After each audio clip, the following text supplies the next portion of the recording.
여러분 안녕하세요. 이럴 땐 시간입니다. 레위기 오늘은 14장 말씀을 함께 배워보도록 하겠습니다. 우리는 13장에서 짜라아트, 즉 악성 피부병의 종류와 또 그에 따른 진단, 그리고 환자로 판명되었을 때 그 환자에 대한 조치들에 대해서 함께 살펴보았는데요. 14장은 이제 그 환자가 다시 치료를 받아 상태가 호전되었을 때 어떤 절차를 통하여 공동체로 돌아올 수 있는지, 그리고 하나님께는 어떤 제사를 드려야 하는지를 규정한 그런 내용입니다. 자, 먼저 그 환자였던 사람이 상태가 호전되어 일상으로 돌아갈 수 있다는 생각이 들면 제사장에게 그 사실을 알립니다.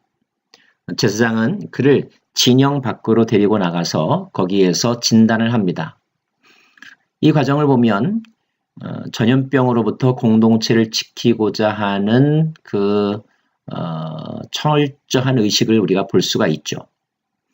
자, 그 다음에 그 사람이 이제 나았다라고 여겨지면 그가 나았다는 것을 알리는 그런 세레모니를 합니다. 제사는 아니고요.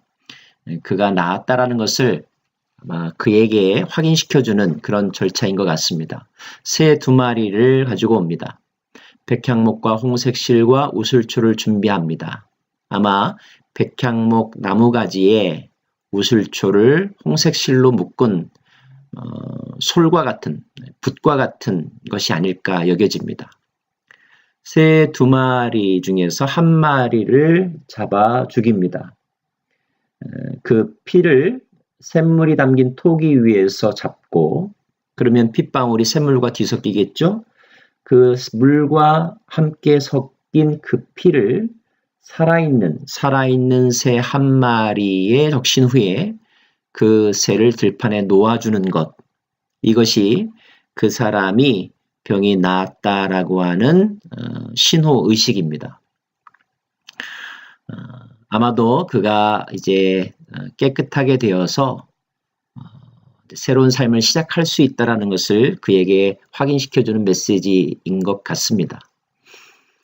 병이 나았다라고 하는 판정을 받으면 그 사람은 7일 동안 그래도 진영 바깥에 있다가 좀 더 확실하게 하기 위함이겠죠. 제7일에는 모든 몸에 있는 털을 면도로 밉니다.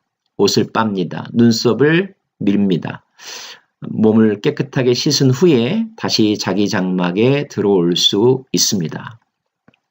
그리고 제8일에는 이제 하나님께 제사를 드립니다. 새 2마리를 잡아 1마리를 죽이고 1마리를 살리는 것이 그 사람이 깨끗해졌다는 것을 알리는, 확인시키는 예식이라고 한다면 8일째에 드리는 이 예식은 하나님께 드리는 제사의 의미가 있습니다. 자, 어떻게 제사를 드릴까요? 우리는 속죄제의 대표적인 의미, 속건제의 의미에 대해서 이미 살펴보았죠. 자, 완치 판정을 받은 사람은 그 예물을 가지고 옵니다. 제사장은 그를 회막문 앞에 일정 기간 세워두는데요. 그것은 모든 사람으로 하여금, 공동체의 모든 사람들로 하여금 이 사람이 다 병이 나았다라는 것을 공시하는 효과가 있는 것처럼 여겨집니다. 자, 제물의 피 가운데 속건 제물의 피를 그 사람의 오른편 귓뿌리와 오른손과 오른발에 바르는 의식이 있습니다. 또 올리브 기름으로 여 앞에서 그 사람에게 7번 뿌리기도 합니다.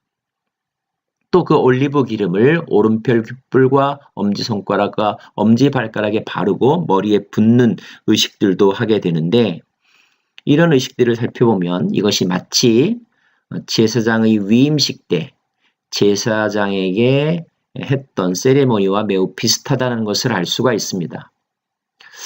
그렇다면 여기 어떤 영적인 의미가 있을까요?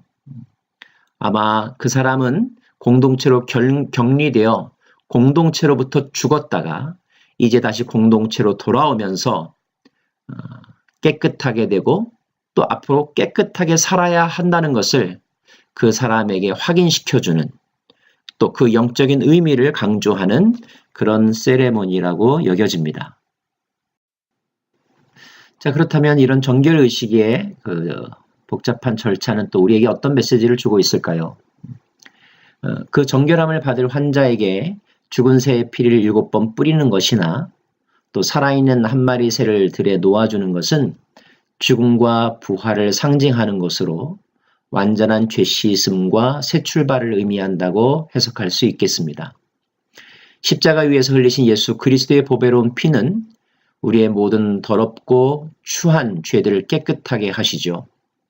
그리고 성경은 예수 그리스도를 믿음으로 그 피로 말미암아 우리가 의롭다 하심을 받는다고 밝히 증거하고 있습니다. 요한일서 말씀 같이 한번 읽어볼까요?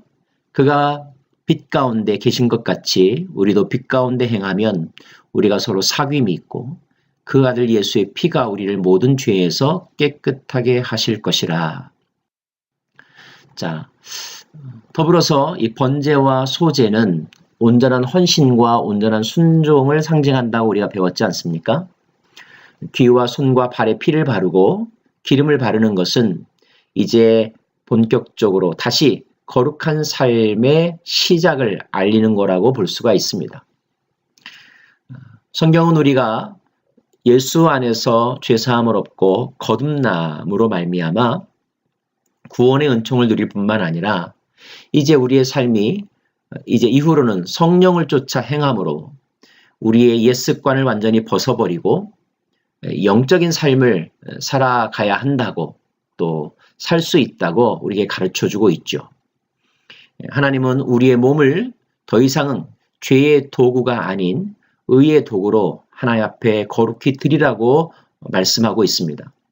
옛사람을 벗어버리고 예수 그리스도로 옷 입은 새 사람이 되어야 한다는 것이 성경의 교훈인데, 이 피부병 환자가 복귀하는 그 절차 속에는 그 의식들을 통하여서 이제 그 사람이 새로운 몸, 새로운 마음을 가지고 새 출발할 수 있는 그런 의미와 상징들을 부여하고 있습니다.